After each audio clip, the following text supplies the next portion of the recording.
So stress causes belly fat? As a survival mechanism, it will help you to store fat around your abdomen. So, again, in the cave, if you were potentially going to not find food for a month, then if you had extra fat around your abdomen, you could digest that and survive till you could find food. So with my clients in financial services, it got to a point where as soon as I walked into the room, they just lift their T-shirt up and say, now you know how I've been in the last month. And then I had a really, really funny incident when I was speaking at a bank, and the CEO's PA was there in the audience.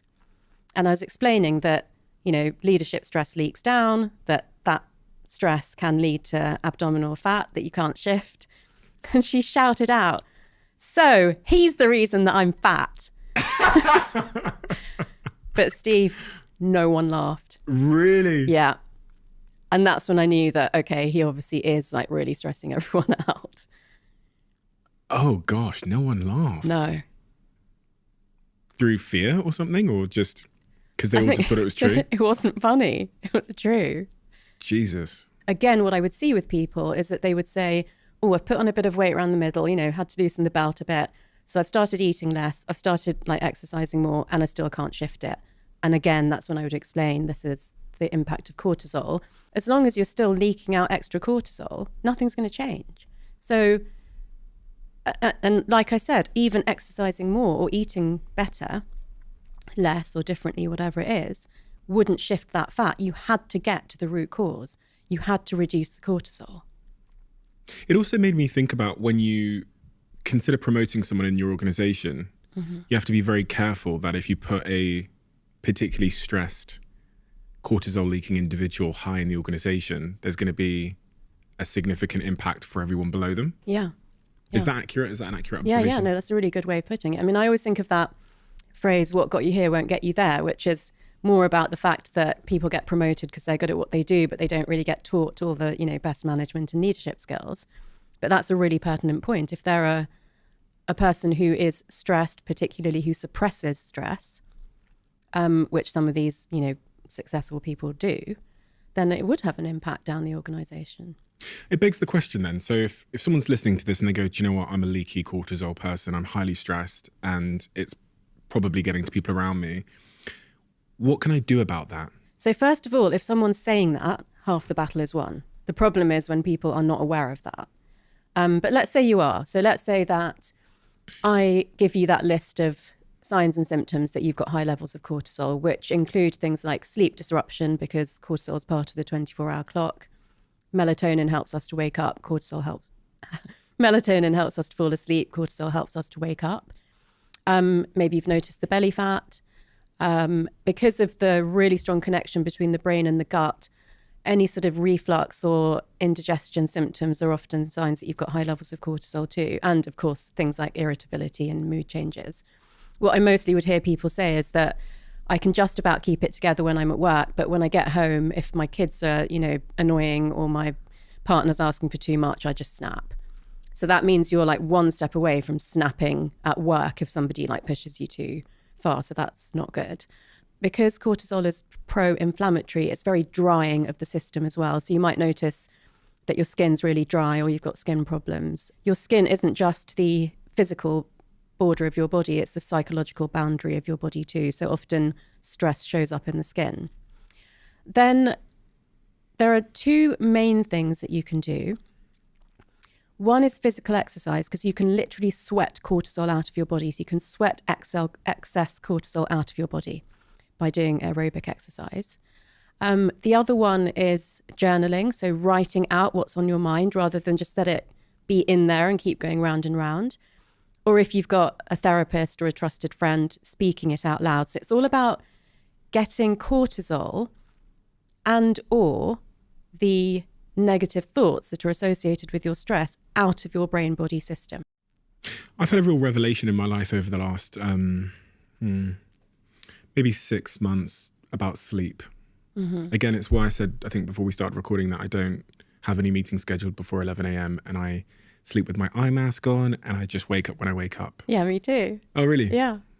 I've never really met anybody that has that. It is a privilege, I have to acknowledge that not everyone can do because of work circumstances or whatever else. But The importance of sleep. You're a neuroscientist. Yeah. There's a lot of people who have dysfunctional sleep. We live in a world where I feel like it's increasingly difficult to have, great sleep. How important is that for the brain? And also, we were talking about stress there, but for containing our stress levels.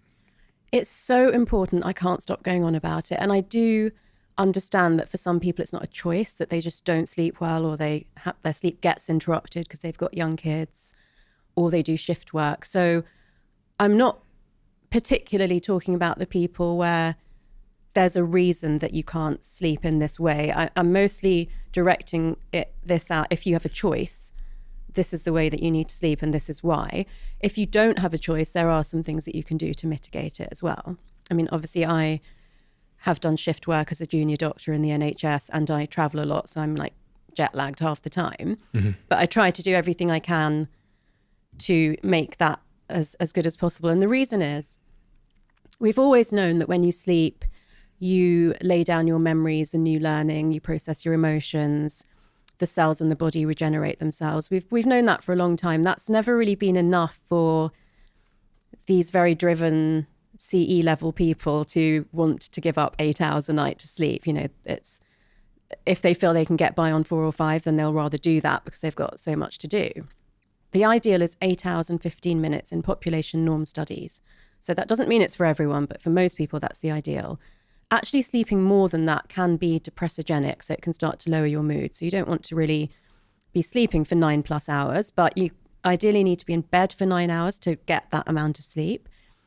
And so there was some award-winning research around 2012 to 2014 when we were beginning to understand how important the cleaning of the brain is overnight. So this entirely new system that we didn't know existed, which is called the glymphatic system. It's like the lymphatic system in your body, but it's to do with glial cells. So it was named the glymphatic system. That system is a very active kind of waterway channel cleansing system of the brain.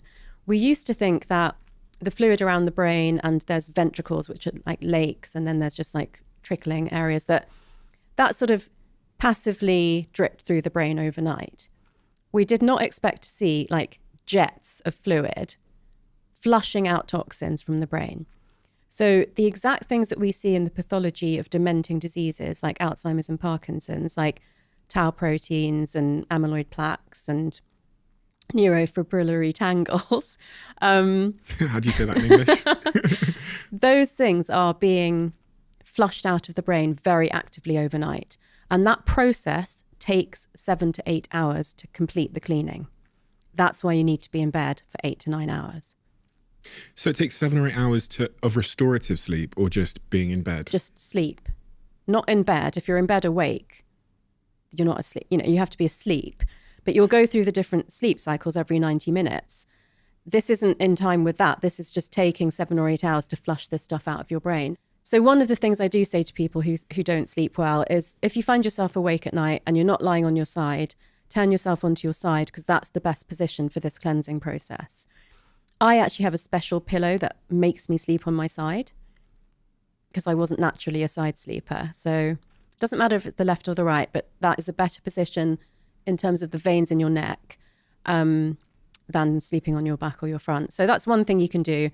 Oh, you woke up, your sleep was disturbed, at least turn yourself onto your side. If you love the Diary of a CEO brand and you watch this channel, please do me a huge favour. Become part of the 15% of the viewers on this channel that have hit the subscribe button. It helps us tremendously, and the bigger the channel gets, the bigger the guests.